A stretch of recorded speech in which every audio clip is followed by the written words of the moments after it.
Some SEC quarterback power rankings have been released over the past couple of days, and LaNorris Sellers' ranking, quite frankly, just makes no sense. You are Locked On Gamecocks, your daily podcast on the South Carolina Gamecocks, part of the Locked On Podcast Network, your team every day. Hello, Gamecock Nation, and welcome back to the Locked On Gamecocks podcast. I'm Andrew Lyon, the host of this podcast, and also a staff writer for Gamecock Digest over on SI.com. Thank y'all so much for making the Locked On Gamecocks podcast your first listen or watch for your team here today. We are free and available, as always, both on YouTube and wherever you get your audio podcasts daily.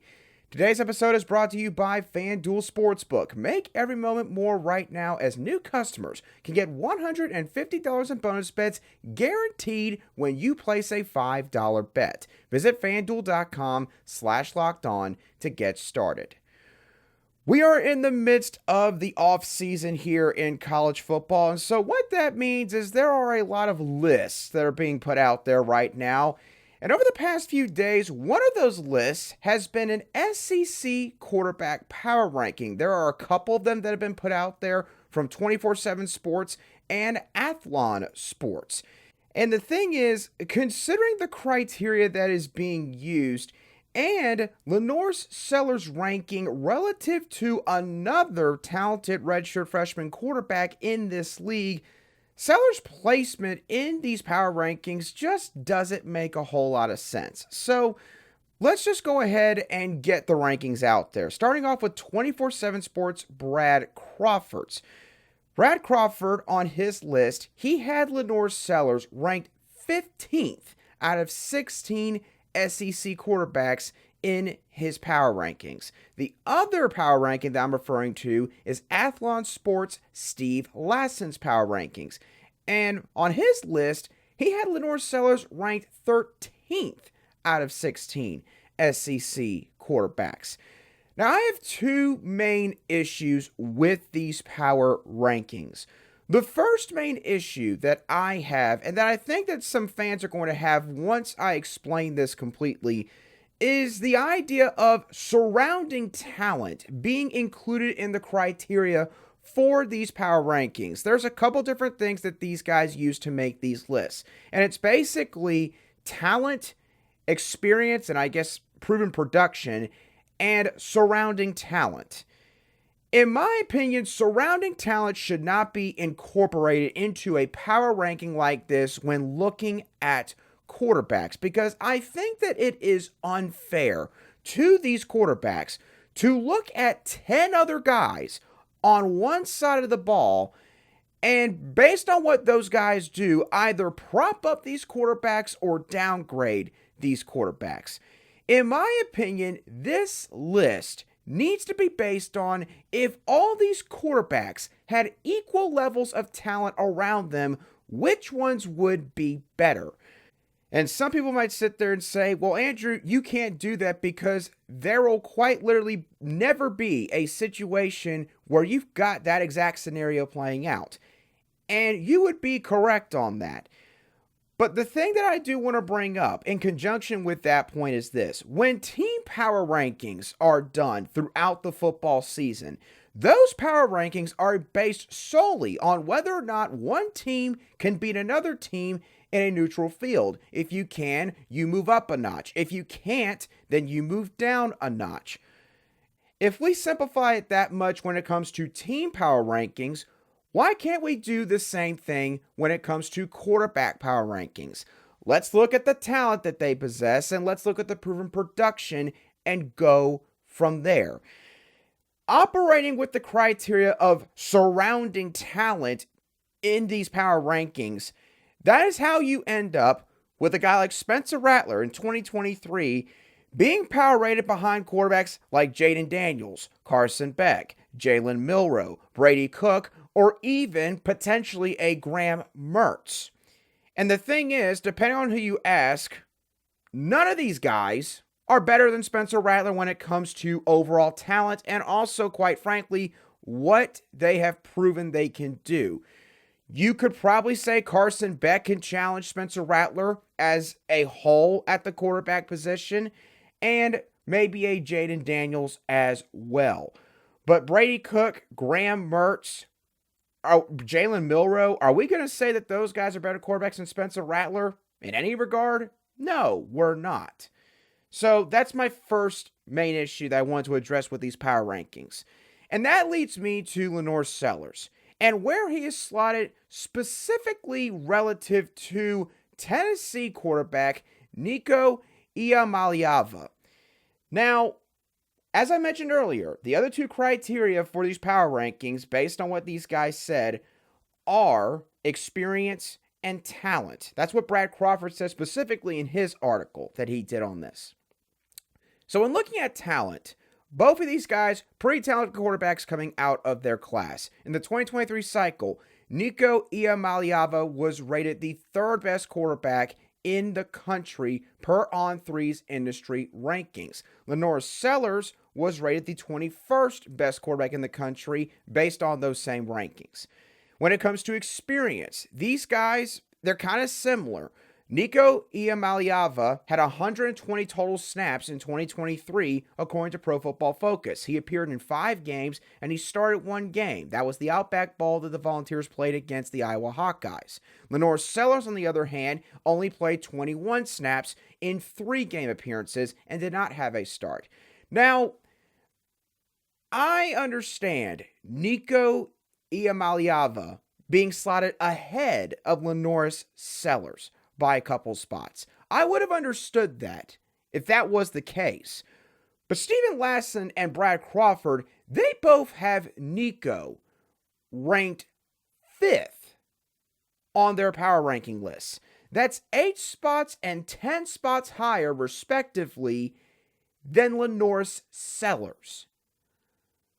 Nico, if we're going to say experience matters here, why in the world is Nico Malava rated so much higher than LaNorris Sellers? There's no excuse for that, if that is the criteria you're going to go off of here.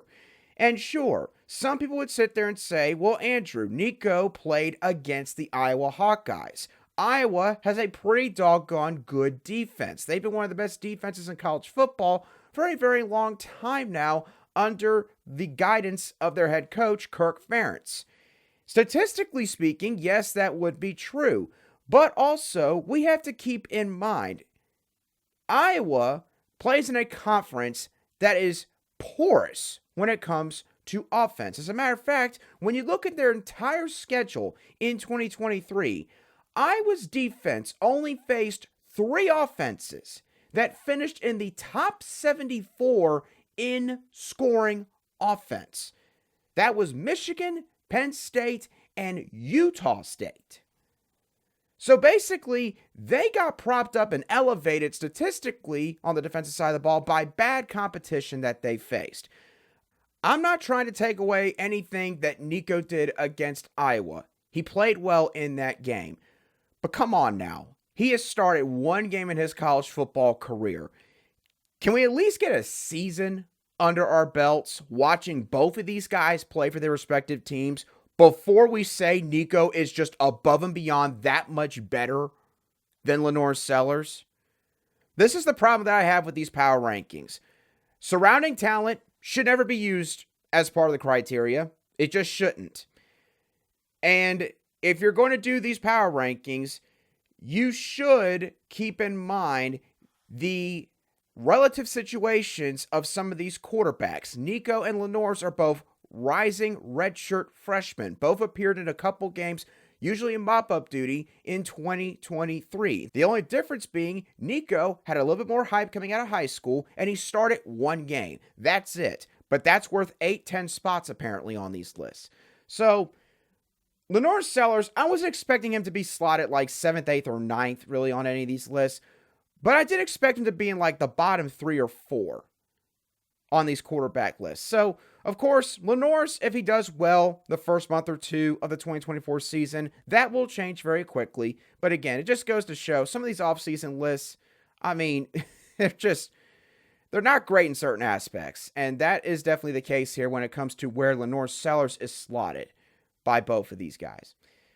So, South Carolina, they have definitely made a lot of changes with their coaching staff in recent weeks, and one of them was the hiring of James Coley to the wide receiver coach position. And James Coley, he has hit the ground running when it comes to recruiting, and he's already giving us an idea of what kind of guy he likes to recruit at that position. We'll talk about all of that in more detail in just a few moments right here on Locked On Gamecocks.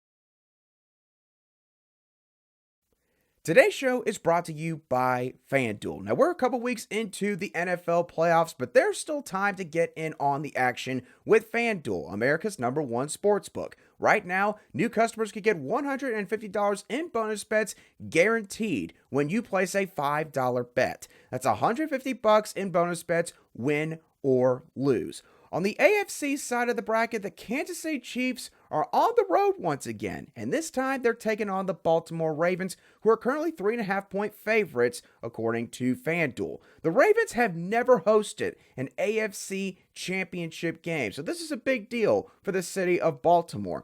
But the Chiefs have reason to be optimistic here, as Lamar Jackson is 1-3 all time when facing off against Patrick Mahomes and Kansas City. So who do you think is going to win that game? If you're interested in that game or the NFC title game, you can go to the FanDuel app and check out both of those games and bet on anything from spreads to player props and more. So visit FanDuel.com/lockedon and make your first bet a layup with FanDuel, an official partner of the NFL. Welcome back to this Tuesday edition of the Locked On Gamecocks podcast, where we cover your South Carolina Gamecocks every single day. And as always, a big thank you to each and every one of you everydayers who make the Locked On Gamecocks podcast your daily listen, wherever you get your audio podcasts daily, or your daily watch on YouTube. Wide receiver coach James Coley has only been a part of South Carolina's staff for about a week and a half now, but he has been working since he was officially hired. And based on the offers he has dispensed, there are a few apparent traits that he seems to greatly value at the wide receiver position. So let's talk first of all about the amount of offers that James Coley has put out there, because he has officially offered 8 wide receiver prospects since he became the wide receivers coach back on January the 12th, just 11 days ago. And those 8 wide receiver prospects are Tanu Kynes, Ashton Ansley, Corey Sims, Brian Rowe, Lex Cyrus, Philip Wright III, Jade Card, and Malik Clark. Out of those 8 wide receiver prospects, here is the typical player profile. The average measurables for all 8 of those guys was 6'1", 1.94 inches tall, and 183 3/4 pounds. So, a little bit taller and got a little bit of size to them in terms of their overall weight. 3 of those 8 prospects are 4-star prospects. Also, all these players hail from 6 different states. The states of Texas, Missouri, North Carolina, Pennsylvania, Louisiana, Florida, and South Carolina. So that's actually 7 different states right there. So James Coley, he is going all over the country, all over the eastern half of the U.S., trying to find these prospects. 4 of these 8 prospects, half of these guys are two-way players, playing both offense and defense. And 5 of these 8 prospects are multi-sport athletes. Now, this is not something that's just unique to James Coley in his recruiting efforts. A lot of coaches like to recruit multi-sport athletes because it is believed that they are honestly just a little bit better athletically overall if they have had to participate in multiple sports. But it's still good to see that James Coley prioritizes that as well. 4 of those 5 multi-sport athletes, by the way, run track and field. So they are having to emphasize lower body explosiveness a ton with those particular athletes. And that's something that definitely translates well to the wide receiver position on the football field. So what I like about what I'm seeing here is, one, again, James Coley, he's not sitting here twiddling his thumbs and waiting around looking at these guys' film and taking a while to get his foot in the door. No, he is basically introducing himself immediately to a lot of these guys not long after being hired here at South Carolina. Also, it's very clear that he knows what he is looking for based on the backgrounds that all these guys have, athletically speaking. And also, he is not afraid to go into states that he might not have the strongest connections to. You could see why he has connections to the state of Texas, Florida, and South Carolina. Louisiana, North Carolina, Pennsylvania, those are a little bit trickier, I have to admit, because James Coley, he has pretty much coached in the southeastern region of the U.S. his entire life. And so I'm curious to know where he got his connections in Pennsylvania and North Carolina specifically, and Missouri. But the fact that he is willing to go into those states and go after these guys and, not be afraid to rattle a cage a little bit with maybe some of those in-state programs, like, let's say, Missouri, for example, who enjoys the luxury of being the biggest major program in their state, and honestly, the only major program in that state. Going into that state and getting a couple prospects, I think that would be good for South Carolina. It's good to see that South Carolina has a guy that's not afraid to step out of the footprint a little bit. And I'm not trying to say that South Carolina's other assistant coaches aren't willing to do the same thing. I'm not trying to say that. But for the last several years, South Carolina's pretty much stuck to a couple specific areas. Their own state, obviously, the state of Georgia, Northern Florida to a certain degree, North Carolina. You've also got the DMV region and Texas. Those were really the areas where Shaper and the staff were attacking the recruiting trail. James Coley, it kind of seems like that he goes into Shane Beamer's office and he's just kind of like, hey, you like this kid all the way over in middle of nowhere, Kansas? Okay, cool. I'll get on a flight and I'll get over there in a couple days and I'll go watch this kid play a basketball game. I think it's great that South Carolina's got a guy like James Coley now on this staff that's doing stuff like this.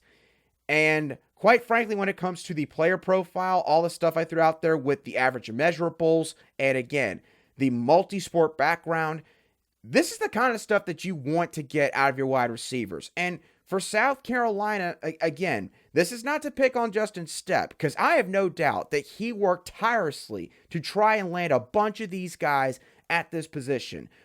But admittedly, it never really seemed like, when Justin Stepp was the wide receivers coach and recruiting specifically wideouts, that he had a certain build that he wanted to stick to when it came to the guys that he would go after. James Coley, he's setting the tone early when it comes to that, and I don't think that that is a bad thing. It also doesn't mean that James Coley is afraid to go after a smaller wide receiver from a stature standpoint. One of these guys that he offered is 5'10", so a guy that pretty much is a slot build.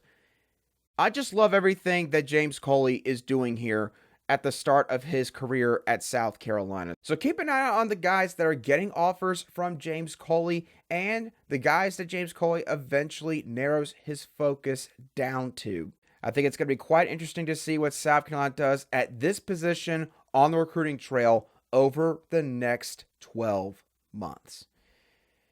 South Carolina's men's basketball team is playing a massive game tomorrow night. And quite frankly, I think the Gamecocks need this game to go a certain way based on how the rest of their schedule is probably going to unfold.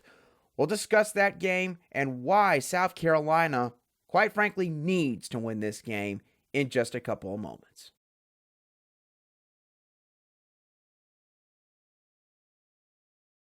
Welcome back to today's edition of the Locked On Gamecocks podcast, where we cover your team every single day in just 30 minutes. Let's talk some basketball now. Y'all heard me mention this a couple of moments ago. South Carolina's men's basketball team, they have to defeat Kentucky on Tuesday night. And I know that some of you are probably sitting there going, whoa, hold on now.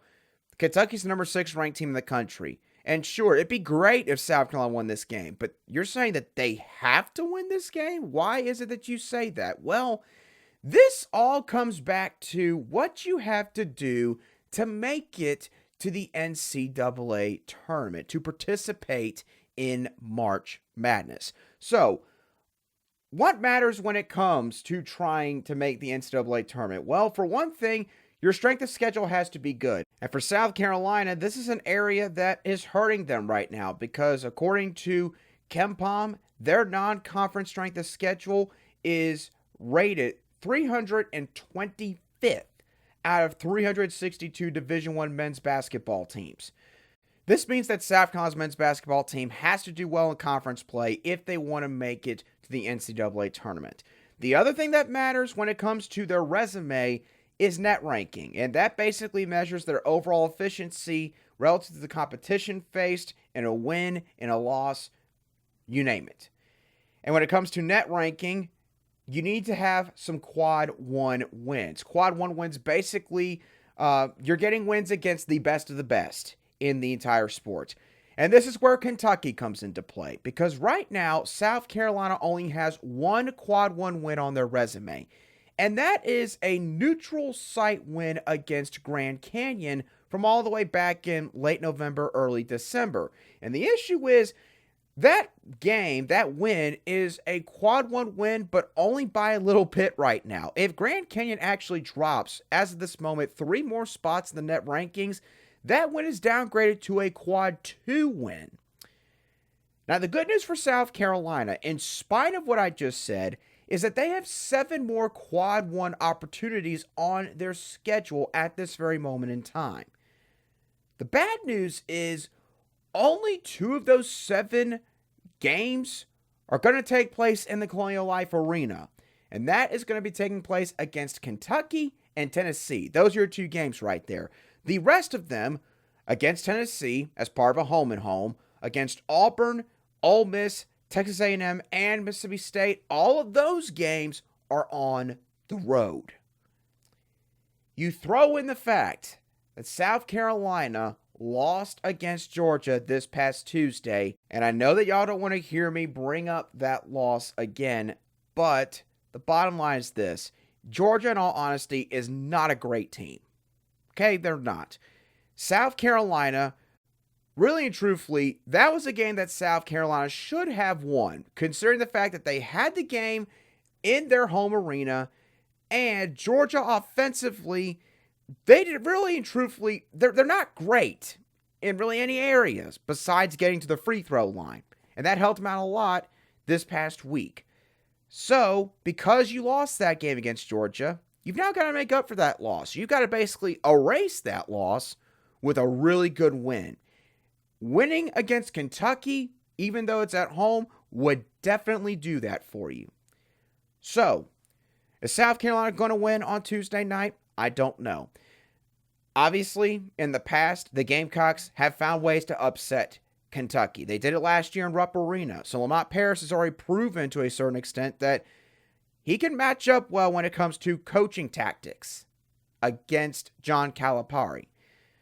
But this is going to be, in my opinion, a close game. I don't see South Carolina certainly running away with this.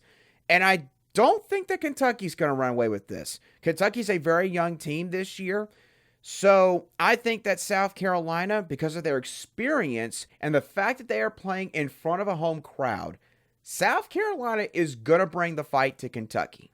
So it's going to be really interesting to see what happens with that game. Either way, definitely plan on talking about that game on our Wednesday show. But with that being said, that is going to do it for today's edition of the Locked On Gamecocks podcast. I hope y'all thoroughly enjoyed today's show as always.